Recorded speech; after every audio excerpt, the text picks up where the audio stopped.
ثابت کر دے کہ ملٹری کا 1% بھی رول تھا. میں خود وٹنس ہوں, 1% بھی ملٹری کا رول نہیں تھا, نیوٹرل تھے. کیا یہ عمران خان صاحب نے خود چیف آف آرمی صاحب کو نہیں کہا؟ جب خود کہا تو انہوں نے ایک پالیسی بنا لی, اس کے بعد آپ سنبھالنے جھگے نہیں تھے تو ساری نالائکی ان کے اوپر ڈال دی. یہ جو سیاسی پارٹی ہیں جسٹ ایک ارینجمنٹ ہے کہ ہم کس طریقے سے ملک کی خدمت کر سکتے ہیں, کس گروپ کے ساتھ کر سکتے ہیں. پارٹی کا جو نشہ ہے نا, میں اس کے خلاف ہوں آج سے نہیں, شروع سے ہی. اور بے شمار بچوں کے جو مائیں جو ہے وہ بیچاری مطلب اب دیوانوں کی طرف پھر رہی ہیں, تو اس کا رسپانسبل کون ہے؟ تو نالائق آدمی ہیں. جو تم اپنے لیے نہیں کما سکے تم ملک کے لیے کون سا اچھا مشورہ دو گے؟ دیکھیں 9 مئی کا جو سامنے ہوا ہے, جس کی وجہ سے ہر محب الوطن جو ہے وہ شدید صدمے میں بھی ہے اور پریشان بھی ہے. لیکن سوال یہ ہے کہ ایسا واقعہ ہو کیسے گیا؟ آخر کیوں ایسے حالات ہو گئے کہ ہمارے پرامن شہریوں نے, ہمارے بچوں نے فوج کی یونیفارم دیکھ کے گاڑی کے اوپر روڑے مارنے شروع کر دیے؟ نہ صرف لاہور میں, مختلف کئی شہروں کے اندر فوجی نشانیوں کو, ان کے مجسموں کو, ان کی یادگاروں کو توڑ پھوڑ کا شکار کیا گیا, نظر آتش کیا گیا. اور جناح ہاؤس کی جہاں بات کرتے ہیں, کور کمانڈر ہاؤس لاہور کی بات کرتے ہیں, تو قائد اعظم رحمۃ اللہ علیہ کی نشانیاں تو ہمارے لیے معتبر ہیں, لیکن کور کمانڈر ہاؤس جو ہماری طاقت کی علامت ہے, اس کی اگر ایک اینٹ کو کوئی گلیل مار کر بھی توڑ دے تو وہ بھی ہمارے لیے قابل برداشت نہیں ہو سکتا. چہ جائے کہ وہ پوری بلڈنگ کو آگ لگا دی گئی اور کوئی روک نہ سکا. آخر اس کا تجزیہ کرنا پڑے گا کہ ایسا ماحول کیوں بن گیا. صحافیوں کے ساتھ جو زیادتیاں کی گئیں جو قابل مذمت ہیں, عام شہریوں کی جو گرفتاریاں ہو رہی ہیں قابل مذمت ہیں, جنہوں نے جرم کیا ان کو تو معافی نہیں ہونی چاہیے. لیکن یہ ماحول بن کیسے گیا؟ عدم اعتماد ہوئی پاکستان تحریک انصاف کی گورنمنٹ کے خلاف. میں بھی جب سے 2012 سے عمران خان صاحب کے ساتھ محبت کا اور سیاسی تعلق رہا ہے, باوجود اس کے کہ مسلم لیگ نون کے پلیٹ فارم سے ممبر صوبائی اسمبلی ہو گیا, لیکن عمران خان صاحب سے میری محبت جو تھی وہ کم نہ ہوئی اور تعلق بھی ان سے قائم رہا. اور جو لوگوں کے اندر ایک شعور پیدا ہوا کہ ایک نئی پارٹی کو لوگوں نے عزت دی. لیکن ایک تو سوال دانشوروں کے آگے یہ ضرور میں رکھنا چاہوں گا کہ جب عمران خان صاحب کی حکومت تحریک انصاف کی تھی, پنجاب میں اور خیبر پختونخوا میں حکومت تحریک انصاف کی تھی, تو کیا وجہ تھی کہ تقریباً ہر ضمنی الیکشن تحریک انصاف ہار رہی تھی؟ جب ہر الیکشن ہار رہے تھے, یہ اٹ سیلف ایک سوالیہ نشان ہے کہ آخر کون سی ناکامیاں تھیں اور کون سی ایسی چیزیں تھیں کہ پبلک مایوس تھی اور خان صاحب رائے عامہ کو مزید نہ بڑھا سکے یا جو تھی اس کو قائم نہ رکھ سکے. شاید کچھ اور لوگوں نے بھی توجہ دلائی ہوگی, لیکن میری نظر میں واحد ہوں جس نے اسپیشل ٹائم لیا خان صاحب سے اور وزیر اعظم ہاؤس میں جا کے اس بات کی طرف توجہ دلائی, اس کے اوپر کام کرنے کا, سوچنے کا ریکویسٹ کی. خان صاحب نے میرے سامنے وزیر اعظم ہاؤس میں اپنے ایک ذمہ دار کی ڈیوٹی لگائی کہ شرکپوری صاحب سے ٹائم بناؤ اور اس چیز کو ڈریس کرو. اور وہ میٹنگ بھی رکھی گئی, چودھری اعجاز صاحب کو بھی میسج آ گیا میرے حوالے سے, لیکن اس کے بعد اس کے اوپر کوئی کام نہ ہوا. اور پھر جب خان صاحب کی گورنمنٹ ختم ہوتی ہے تو ایسی مقبولیت پبلک کے اندر آئی کہ جو وہ بھی اپنی جگہ پہ اپنی مثال آپ ہے. لیکن جو عدم اعتماد ہوئی, جن دنوں میں بہت زیادہ قریب تھا عثمان بزدار صاحب کے بھی اور عمران خان صاحب کے بھی, اور جب بھی کبھی میں نے خان صاحب سے ٹائم مانگا پرائم منسٹر ہاؤس کے اندر, 10-15 دن کے اندر اندر مجھے کال آ جاتی تھی اور کوئی نہ کوئی ایشو جو میرے مائنڈ میں ہوتا تھا میں گزارش کر چھوڑتا تھا. لیکن جب عدم اعتماد ہو گئی اس دوران بھی میں ان ٹچ رہا, اور ذاتی طور پہ خان صاحب کو میں نے لاہور میں کہا کہ سر مرکز کے حالات بھی کمزور ہو رہے ہیں اور صوبے کے بھی کنٹرول سے باہر ہو رہے ہیں. زرداری صاحب جو کر رہے ہیں, شہباز شریف جو کر رہے ہیں, ان کا تو حق ہے, لیکن ہمارا حق ہے کہ ہم اپنے ساتھیوں کو اکٹھا کریں اور علیم خان صاحب کو راضی کرنا چاہیے, جہانگیر ترین صاحب کو راضی کرنا چاہیے. تو خان صاحب نے فرمایا کہ نہیں وہ تو کہتے ہیں مجھے چیف منسٹر بنا دیں. میں نے کہا سر وہ ان کی ایک الگ خواہش ہو سکتی ہے, لیکن عثمان بزدار صاحب کی ڈیوٹی لگائیں, میں ساتھ چلتا ہوں, میاں اسلم اقبال چلیں ساتھ, محمود رشید صاحب چلیں, ہم گھر جا کے منا لیں گے, اپنی طاقت تو اکٹھی کریں. لیکن خان صاحب نے اس کے اوپر کوئی رسپانس نہ دیا. بعد میں چیف منسٹر صاحب کے پیچھے پڑا رہا 2-3 دفعہ توجہ دلائی کہ خان صاحب کو آپ کے سامنے میں نے کہا، انہوں نے اس کے اوپر لائٹ لیا ہے، لیکن یہ شدید بحران آ رہا ہے، ہمیں سمیٹنا چاہیے۔ کہنے لگے ہاں بات آپ ٹھیک کہہ رہے ہیں، تو کب چلیں؟ میں نے کہا جی میں تو ویلا آدمی ہوں، آپ ٹائم بنائیں، آپ مصروف ترین آدمی ہیں، تو علیم خان صاحب کے گھر جانا چاہیے، جہانگیر ترین کے پاس جانا چاہیے، باقی لوگوں کے پاس جانا چاہیے، تو ساتھ کس کو لے کے چلیں؟ میں کہا جی آپ پلان کر لیں، 2-3 منسٹر ساتھ لے لیں، لیکن بزدار صاحب بھی ٹائم نہ نکال سکے۔ اور پھر جب میں نے ریسرچ کی، جب عدم اعتماد ہو گئی اور بزدار صاحب بھی فارغ ہو گئے، تو جتنے بندے خلاف گئے مجھے ایک بندہ ایسا نہیں ملا کہ جس کو کوئی منانے گیا ہو۔ تو جب کسی کو منانے نہیں گئے، کسی کو ریکویسٹ ہی نہیں کی، تو پھر اس کے اوپر بعد فوج کے اوپر ملبہ ڈال دینا اور امریکہ کے لیٹر کے اوپر ملبہ ڈال دینا، یہ سراسر زیادتی تھی۔ میں اس بات کو اسی دن سے تنقید کرتا رہا اپنے دوستوں میں، سینئرز کے پاس بھی اور چیف منسٹر صاحب کا عثمان بزدار صاحب کے سامنے بھی، کہ جناب یہ نالاکیاں تو ہماری اپنی تھی، فوج پہ کیوں ڈال رہی ہیں؟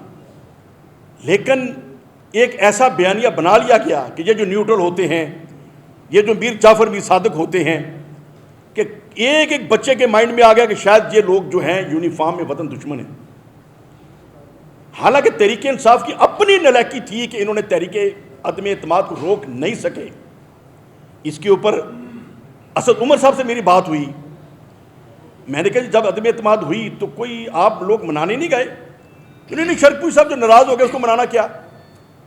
بھئی حد ہوگی، یہ پولیٹکس ہے، نالاکی آپ کی اپنی اور ڈھالتے ملٹری کے اوپر پہ ہیں۔ اب یہ امید ہی نہیں تھی کہ یہاں تک بات چلی جائے گی۔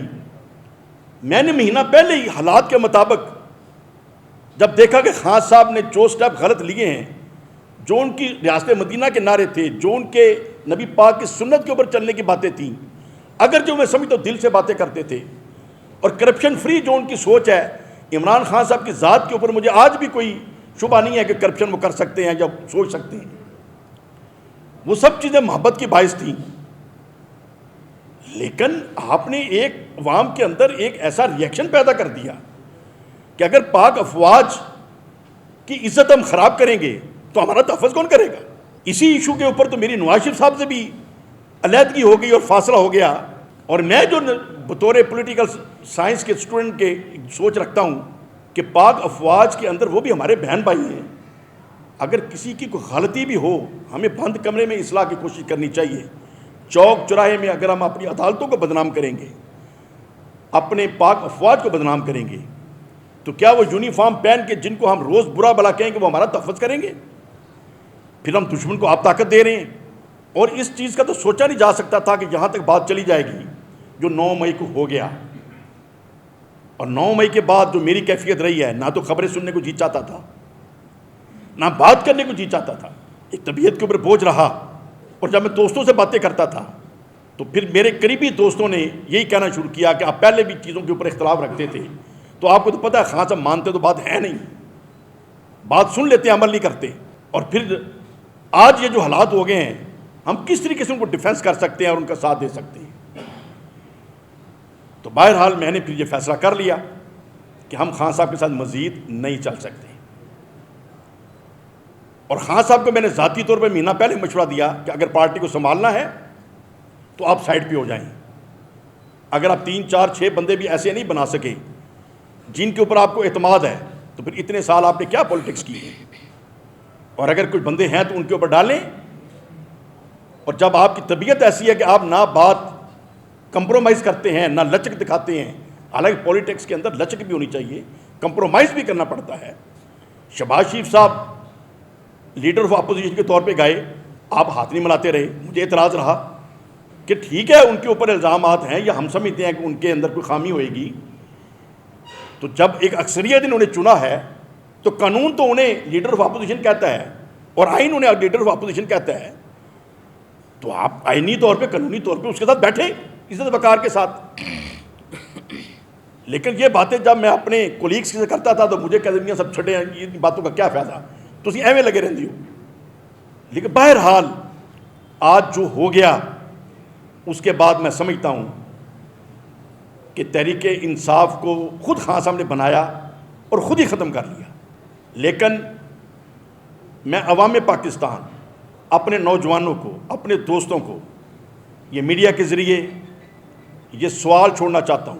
بات تو شروع ہوئی تھی عدم اعتماد سے کہ یہ عدم اعتماد ان میر جعفروں نے کیا. اس کو شاہ محمود قریشی صاحب بیٹھ جائیں, اسد عمر صاحب بیٹھ جائیں, خود خان صاحب میرے بیٹھ جائیں, ثابت کر دیں کہ ملٹری کا 1% بھی رول تھا. میں خود وٹنس ہوں, 1% بھی ملٹری کا رول نہیں تھا, نیوٹرل تھے. اور نیوٹرل بھی آپ نے خود انہیں کہا پرائم منسٹر ہاؤس میں کہ سیاسی معاملات میں آپ دخل نہ دیں, ہم سیاست کو بہتر جانتے ہیں, آپ اپنے بارڈر کو سنبھالیں. کیا یہ عمران خان صاحب نے خود چیف آف آرمی صاحب کو نہیں کہا؟ جب خود کہا تو انہوں نے ایک پالیسی بنا لی, اس کے بعد آپ سنبھالنے جھکے نہیں تھے, تو ساری نالائکی ان کے اوپر ڈال دی اور پبلک کے اندر ایک عجیب ایسی کیفیت پیدا کر دی کہ جس سے ایسے ایسے واقعات ہو گئے کہ آج ہم بالکل شرمندہ بھی ہیں, تکلیف میں بھی ہیں کہ ہم اپنی قوم کو کس طرف لے کے جا رہے ہیں.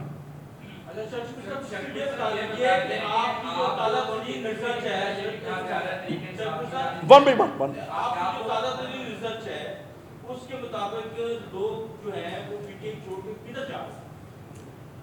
دیکھیں, جیسے میری کیفیت ہے, جب میں نے سمجھا کہ میں خان صاحب کے اس سٹائل کو یا جو کچھ ہو چکا ہے, اختلاف رائے تو پہلے بھی تھا لیکن اس کا کوئی بیڈ امپیکٹ سامنے نہیں آیا تھا ان چیزوں کا.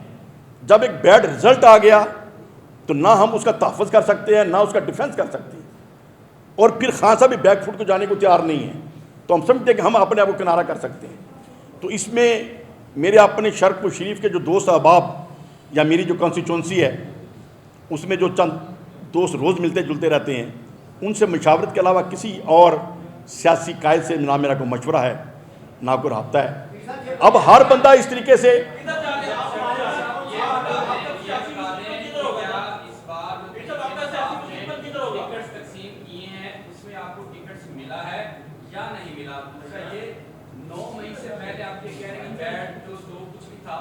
آپ نے چھپائے رکھا سارا کچھ, جو کچھ بری چیزیں لیکن صاف کر رہی تھی, پسے پردہ بیانیے بنا رہی تھی, آپ نے چھپائے رکھا.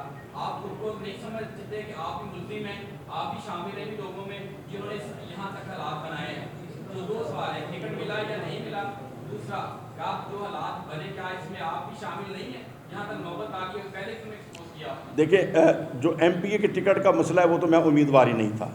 میں نے اسد عمر صاحب کو خود کہہ دیا تھا کہ میں صوبائی اسمبلی کے ان الیکشن میں امیدوار نہیں ہوں, اور لیکن خان صاحب کا میرے سے پرومس تھا کہ پی پی 137, 138, 139 یہ آپ کے مشورے سے ٹکٹ دیں گے, اور جیسے آپ کہیں گے ویسے کریں گے. وہ اگرچہ عین موقع پہ مشورہ بھی نہیں کیا گیا, اور اگر ٹکٹیں دی گئیں تو غیر میرٹ سے ہٹ کے دی گئیں, جو بندے میرٹ پہ تھے ان کو اگنور کیا گیا. اور میں نے جب اعتراض بھی کیا, ریویو کی بھی توجہ دلائی, اور میڈیا پہ بھی یہ باتیں ہوئیں کہ خان صاحب آپ جب 4 حلقوں کا دھرنا لے کے 90 دن بیٹھے رہے اسلام آباد, اور آپ نے کہا 4 حلقے کھول دیں, تو شیخو پورے کے بھی یہ 4 حلقے کھول دیں جو ٹکٹیں دی گئی ہیں, آپ کو سمجھ آ جائے گی کہ آپ کے نیچے کرپشن کس حد تک ہو رہی ہے. تو وہ بہرحال میرے توجہ دلانے کے باوجود, میڈیا پہ بات کرنے کے باوجود, اس کے اوپر نہ تو کوئی دوبارہ میٹنگ ہوئی اور نہ اس کی کوئی اصلاح کا میسج آیا. نہیں, میں نے تو مانگی نہیں نا, وہ تو میں عرض کر رہا ہوں, میں نے تو مانگی نہیں, لیکن جو میرٹ پہ بندے تھے ان کو اگنور کیا گیا. جن کو دی گئیں, اگرچہ وہ بھی میرے دوست ہیں, میرے سے محبت والے ہیں, لیکن وہ میرٹ پہ نہیں تھے. اور پھر میرا یہ بھی فیصلہ تھا کہ میں ووٹ ان کو دوں گا اگر ٹکٹ انہی کے پاس رہی. مطلب جو میری 9 مئی سے پہلے کی بات ہے, میری یہ تھی کہ جو ٹکٹ غلط دے دی گئی ہیں, لیکن ووٹ میں انہی کو دوں گا. لیکن دوسری جو بات آپ نے کی, ہاں دیکھیں میں نے جیسے پہلے عرض کر دیا کہ میں شروع دن سے جب سے یہ چیزیں ہوئیں, اپنے کولیگ ایم پی ایز میں چیف منسٹر دفتر میں ہمارا آنا جانا تھا, وہاں یہ چیز میرا اظہار خیال رہا کہ یہ خان صاحب امریکہ کا جو رٹا لگا رہے ہیں اور جو ملٹری کو گھسیٹ رہے ہیں, غلط گھسیٹ رہے ہیں. اور پھر دوست ظاہر ہے چھوٹے چھوٹے آپ نے یہ ضرور بات کرنی ہے, جو ایک سٹائل ہے جیسا ٹھیک ہے, لیڈر کو جیسے کہتا سنتے جائیں. میری کم سے کم ایسی عادت نہیں رہی, اور خان صاحب سے میں نے جب پرائم منسٹر نہیں رہے تو بہت زیادہ کوشش کی کہ اگر ٹائم ملے تو میں, جیسی میری عادت ہے بیت کلفانہ بات کر لینے کی, تو انہیں عرض کیا جائے. اور میڈم یاسمین کو 2-4 دفعہ کہا کہ میرا ٹائم بنوائیں, لیکن وہ نہ بنوا سکی. اب اجتماعی ملاقات ہوئی, اجتماعی ملاقات میں تو میں ایسی بات کرنا وہ پاسبل بھی نہیں ہوتا اور مناسب بھی نہیں تھا.